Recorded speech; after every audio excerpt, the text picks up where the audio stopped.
Assalamualaikum warahmatullahi wabarakatuh. Kembali lagi dengan saya di channel Lafrana Abdurrahman. Saya di sini akan menjelaskan lagi atau memberikan atau mempresentasikan materi saya tentang hasil saya di Python berupa aplikasi BIM kalkulator. Di sini saya menggunakan banyak modul. Di sini sistem dari aplikasi saya ini, user dapat menginputkan data-data yang dibutuhkan dan nantinya akan menghasilkan hasil yang dia inginkan, seperti itu. Di sini saya menggunakan masalah yang ada di mata kuliah saya, yaitu mata kuliah jurusan teknik mesin, yaitu berupa shear and moment bending, atau lebih umumnya itu BIM, masalah BIM. Nah, bagaimana cara agar dapat membuat aplikasi ini di Python? Nah, langkah pertama itu, yang pertama menyiapkan lingkungan kerja. Ada Philep, ada Thinter. Ini nanti digunakan untuk menjalankan aplikasi saya. Ada Philep, ada Thinter, seperti itu. Yang kedua itu inisialisasi pemanggilan modul. Ini tuh untuk memudahkan kita memanggil modul yang ada di sini. Untuk itu root, untuk manggil TK itu atau Thinter itu cukup dengan sebutan root, seperti itu. Langkah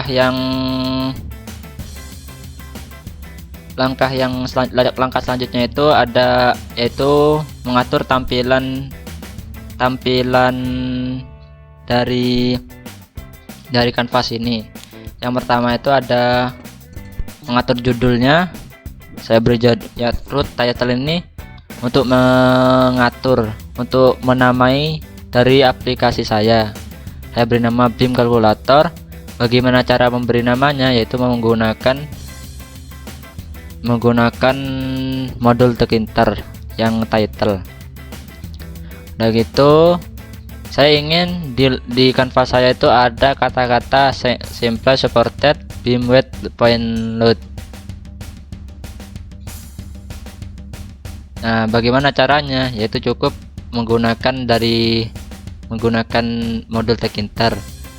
Caranya itu apa? Yaitu label name sama dengan label ini merupakan bagian dari Thinter. Root teks ini ditulis seperti ini. Nanti ini munculnya di mana? Munculnya itu ada di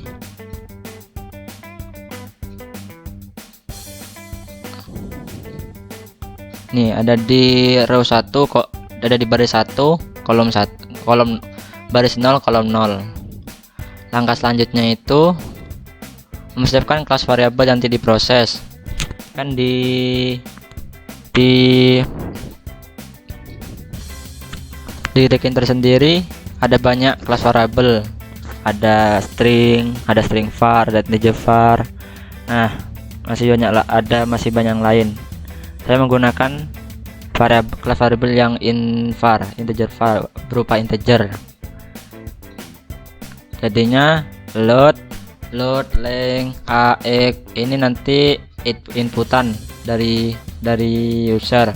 HR1, HR2, HV, HM, MU ini nanti outputannya. Nanti itu berupa data integer. Nah, langkah selanjutnya itu yaitu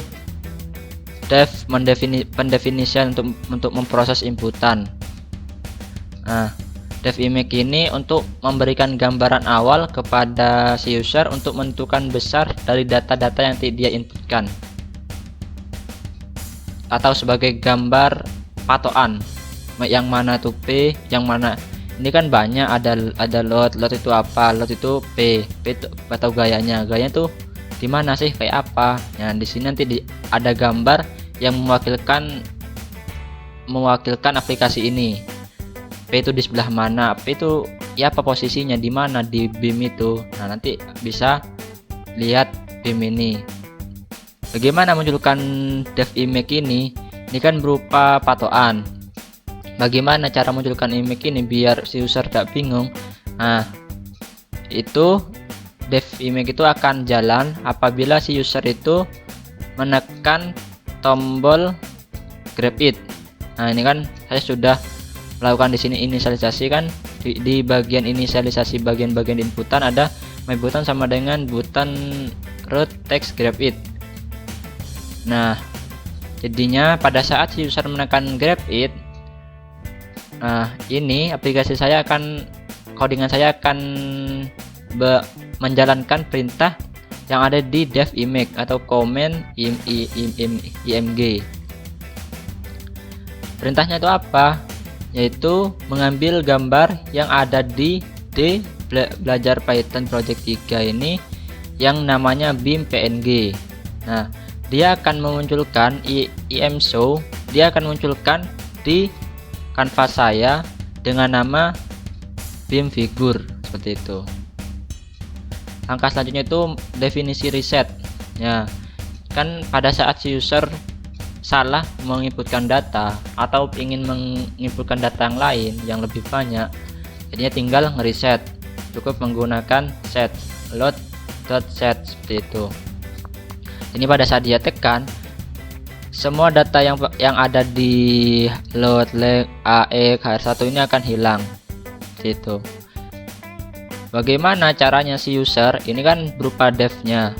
Ya, sama seperti img, dia juga menekan tombol reset yang sudah saya atur di sini. Yaitu di sini itu reset, tombol reset. Di mana reset itu? Reset itu di baris 7 kolom 0, kolom 1. Seperti itu. Langkah selanjutnya itu dev exit. Nah, ini untuk pada saat si user sudah tidak menggunakan aplikasi ini atau sudah menyelesaikan permasalahannya, dia tinggal menekan tombol exit.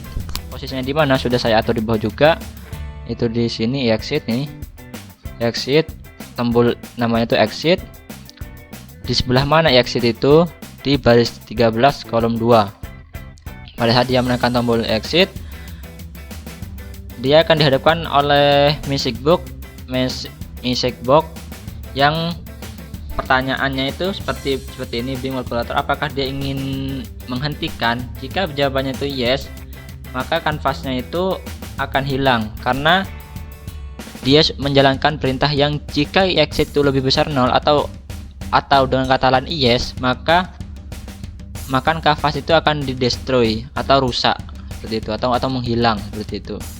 Jika tidak, dia tetap tidak hilang. Akhirnya itu dev hasil. Dev hasil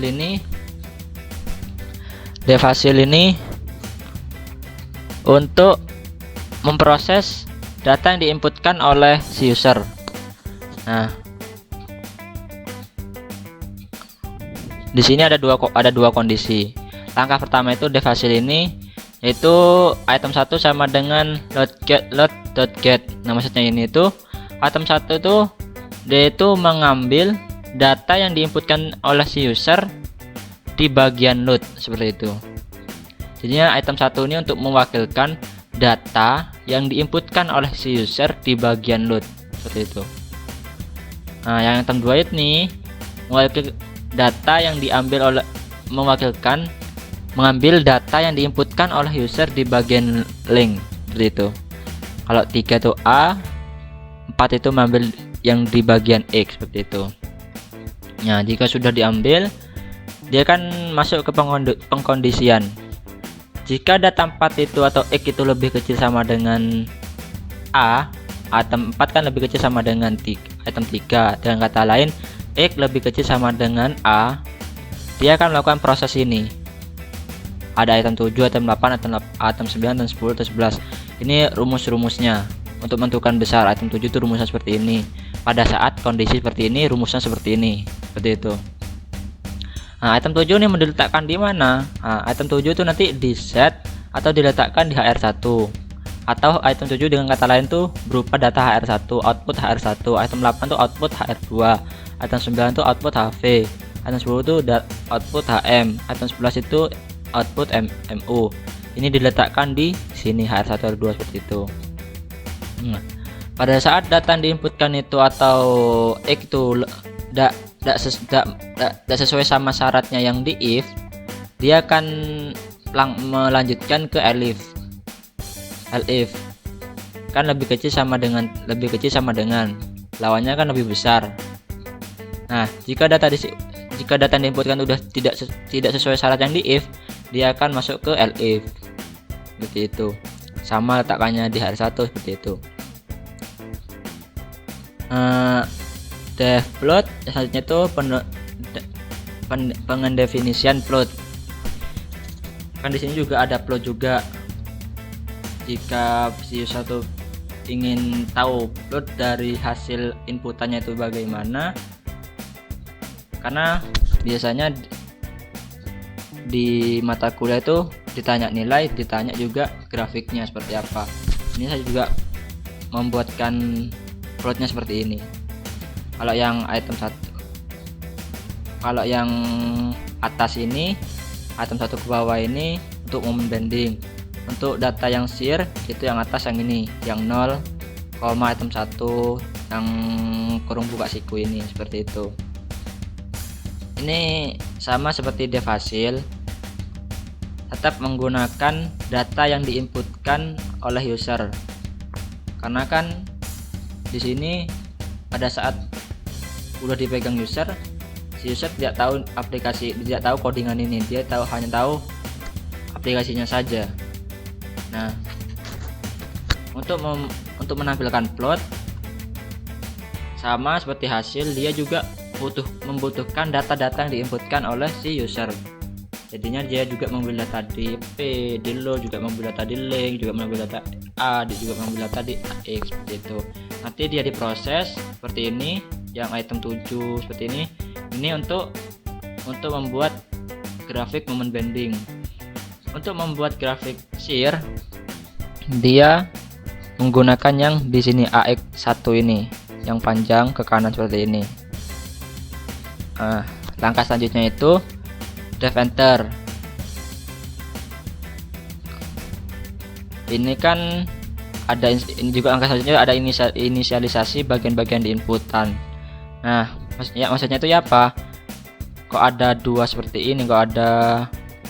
Maksudnya itu seperti ini. Nah, pada saat kita mengeran codingan ini, tampilan awal dari aplikasi ini dia akan munculkan tombol-tombol, ada tombol label entry yang ada di sini, yang ada di inisialisasi bagian-bagian di inputan. Nah, pada saat si user menekan tombol back 2 ini, back 2, dia akan melakukan perintah yang di dev hasil, dev enter, yang di dev enter, munculkan hasil yang di dev enter.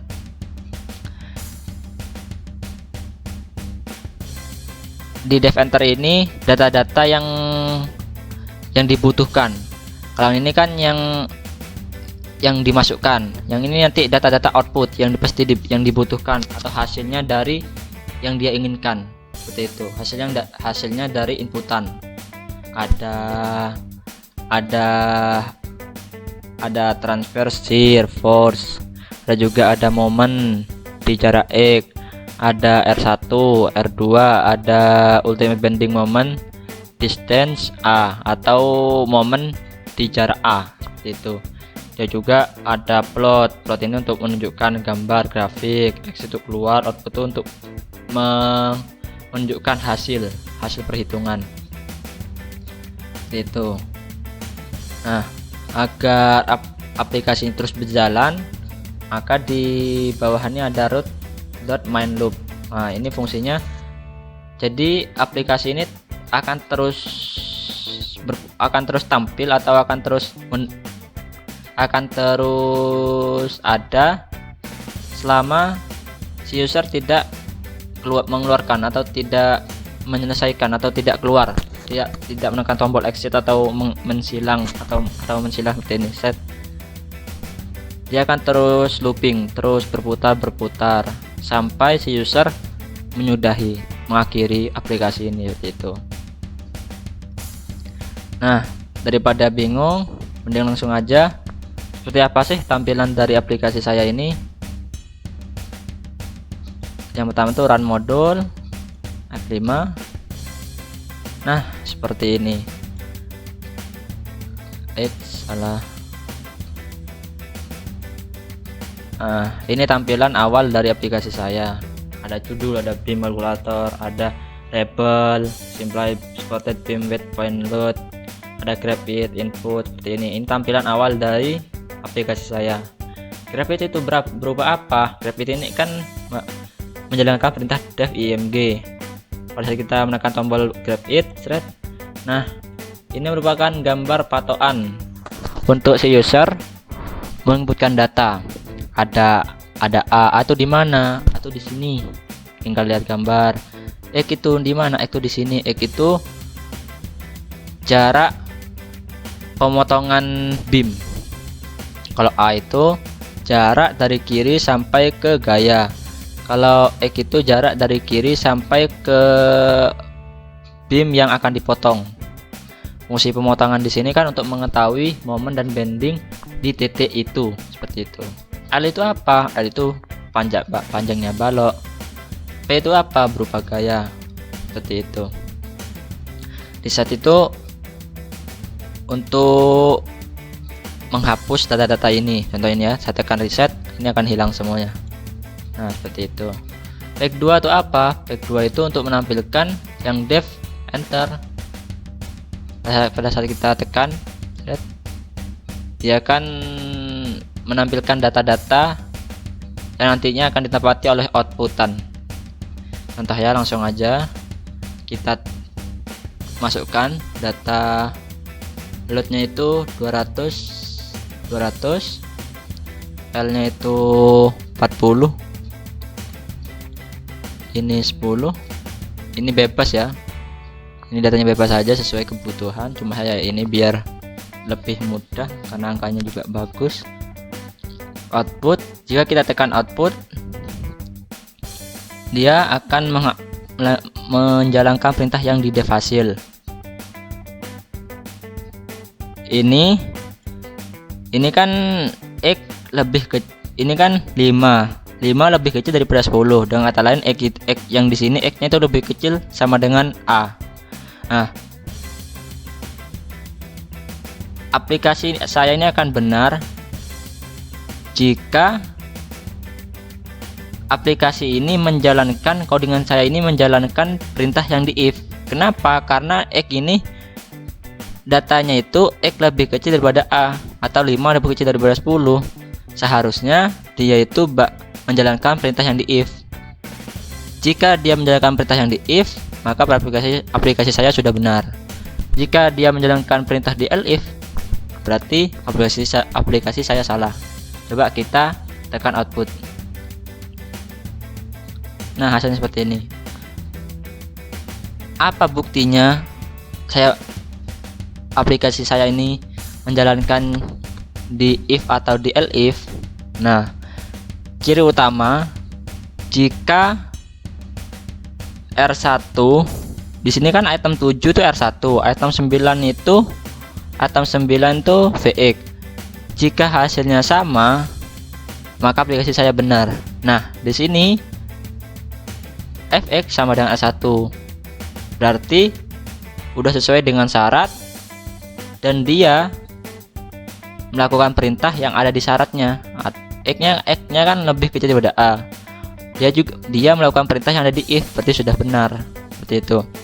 Coba buktikan lagi. Ini kita inputkan 30. X lebih besar daripada A kan? Seharusnya dia menjalankan perintah yang di sini. Apa yang menjadi ciri utama dia menjalankan perintah yang ada di del if? Jika VX itu item 9 itu nanti sama dengan negatif R2, karena item 8 sama item 9 itu sama, cuma bedanya item 9 itu sama dengan negatif item 8, seperti itu. Jika hasilnya nanti menunjukkan hasil yang VX sama dengan negatif R2, maka aplikasi saya sudah benar juga. Coba. Nah, ternyata benar. Vx-nya lebih Vx-nya itu sama dengan negatif R2. Nah, berarti aplikasi saya sudah benar, sesuai dengan yang diharapkan dan sesuai dengan teori. Tak, bagaimana buktikan lagi? Coba plotnya aja biar lebih fix. Nah, seperti ini. Coba secara garis besar, secara angka-angka seperti ini 1500 M ini kan moment bending, ini yang bawah ini shear, yang atas ini moment bending. Ultimate bending moment di TA. A-nya itu kan di 10. Ini kan di 10, ini 10. Secara garis 10, hasilnya itu 1500, berarti sudah benar. Yang shear coba R1-nya kan 150. Ini 150, di sini 150 juga udah benar. Seperti itu.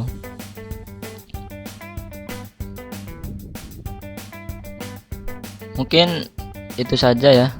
Mungkin itu saja yang bisa saya tampilkan di pertemuan ini atau penjelasan ini tentang hasil project saya, hasil kerja saya, hasil project saya di Python.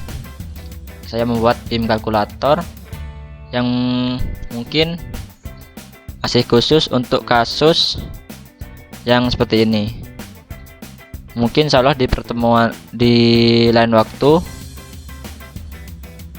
saya akan mencoba mengembangkan ini. Nah, sebelumnya untuk mengakhirkan exit itu ini muncul, apakah kamu ingin untuk keluar? Nah, jika kamu menekan tombol yes kan ini nih, bahwa yes itu kan dengan kata lain exit lebih besar dari 0, maka kanvas ini akan rusak. Jika kamu menekan tombol 0, maka kanvas ini tidak akan rusak karena tidak bukan perintah ini yang dijalankan. Coba no. Nah, kan tetap ada. Jika kamu menekan tombol yes, maka dia akan keluar. Nah, seperti itu. Nah, itu aja mungkin dari presentasi atau penjelasan saya di waktu ini. Mungkin di lain waktu saya akan berusaha untuk mengembangkan aplikasi ini menjadi yang lebih umum lagi, yang lebih menarik lagi. Mungkin itu saja. Maaf jika ada salah-salah kata dan salah-salah dalam materi saya.